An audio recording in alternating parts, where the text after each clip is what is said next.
BJP और देश के प्रधानमंत्री की सरकार को, नरेंद्र मोदी और उनकी सरकार को 10 दिन लग गए। 10 दिन के बाद उनको ये ख्याल आया कि उनके नेशनल स्पोक्स पर्सन, जो उनके नेशनल एग्जीक्यूटिव कमेटी के मेंबर भी हैं, उन्होंने कुछ ऐसा बात कह दी टाइम्स नाउ के टीवी चैनल पर, जिससे मुसलमानों को, उनके जज्बात को, उनको दिली ठेस हुई। 10 दिन के बाद कैसे ख्याल आया प्रधानमंत्री को, जबकि हर प्राइम टाइम शो लोग बोलते हैं, प्रधानमंत्री खुद बैठकर देखते हैं। तो 10 दिन के बाद बीजेपी रिएक्ट करती है, और कब रिएक्ट करती है? जब देश के वाइस प्रेसिडेंट ख़तर को पहुंच रहे हैं, तो प्लेन में होते हैं तो उनसे कहा जाता है कि आपका जो बैंक्वेट था वो कैंसिल कर दिया गया है। तो जब देश के वाइस प्रेसिडेंट ख़तर में होते हैं, ख़तर की सरकार हमारे देश के एम्बेसडर को बुलाकर उनसे कहती है कि आप माफ़ी चाहें, क्योंकि बीजेपी के एक स्पोक्स पर्सन ने प्रॉफिट मोहम्मद सल्लल्लाहु अलैहि वसल्लम की शान में बकवास बकी है, झूठ बका है। तो उसके बाद आप देखते हैं कि फ़ौरन बीजेपी हरकत में आती है और बीजेपी अपने नेशनल स्पोक्स पर्सन के ख़िलाफ़ उसको सस्पेंड करती है।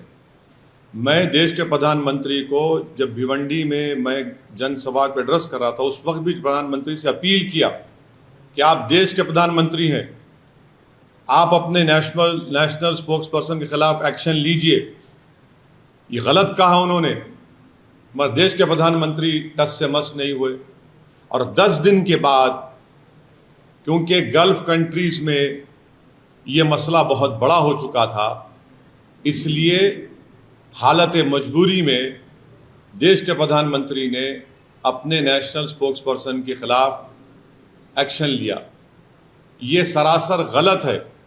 गलत इसलिए है क्योंकि एक्शन तो आपको 10 दिन पहले लेना था।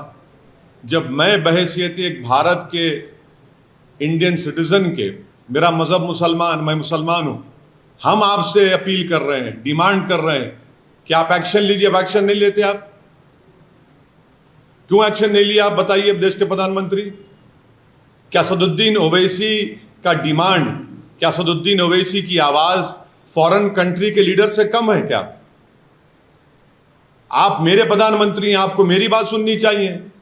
आप फॉरेन कंट्रीज के लीडर्स को खुश करना चाहते हैं, आप उनकी तकलीफ को समझते हैं, हमारी तकलीफ को नहीं समझते। आप कौन समझेगा हमारी दिली तकलीफ को?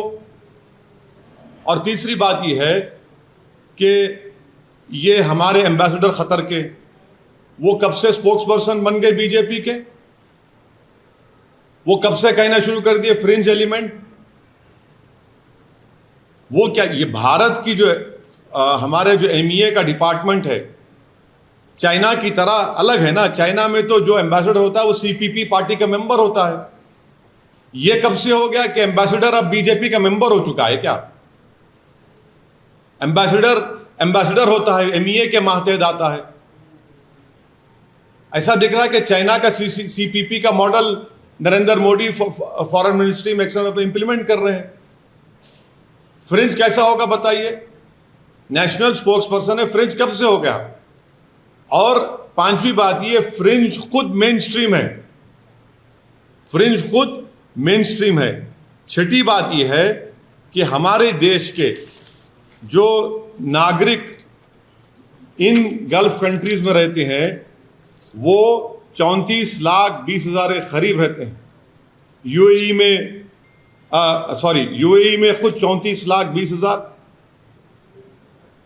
सऊदी अरेबिया में 25 लाख, यूनाइटेड स्टेट्स में 12,80,000, कुवैत में 10,29,000, ओमान में 7 लाख, कतर में 7.5 लाख, नेपाल में 5 लाख, यूनाइटेड किंगडम में 3-3.5 लाख करीब, सिंगापुर में 3.5 लाख, बहरीन में 3,23,000, और जितने टॉप 10 एनआरआई डेस्टिनेशन है उसमें 6 के 6 ये गल्फ कंट्रीज में है।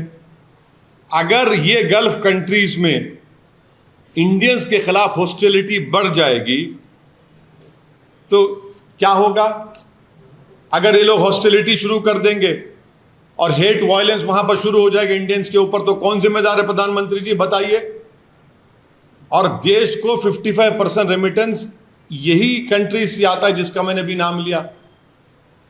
क्या कर रहे हैं? कौन सी फॉरेन पॉलिसी है प्रधानमंत्री जी आपकी? 56 इंच की सीना की फॉरेन पॉलिसी।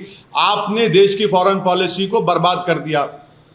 जो डोमेस्टिक हेट पॉलिटिक्स है वो फॉरेन पॉलिसी को आप कन्वर्ट कर दिए उसको, और उसका खैमियाजा हम देख रहे हैं।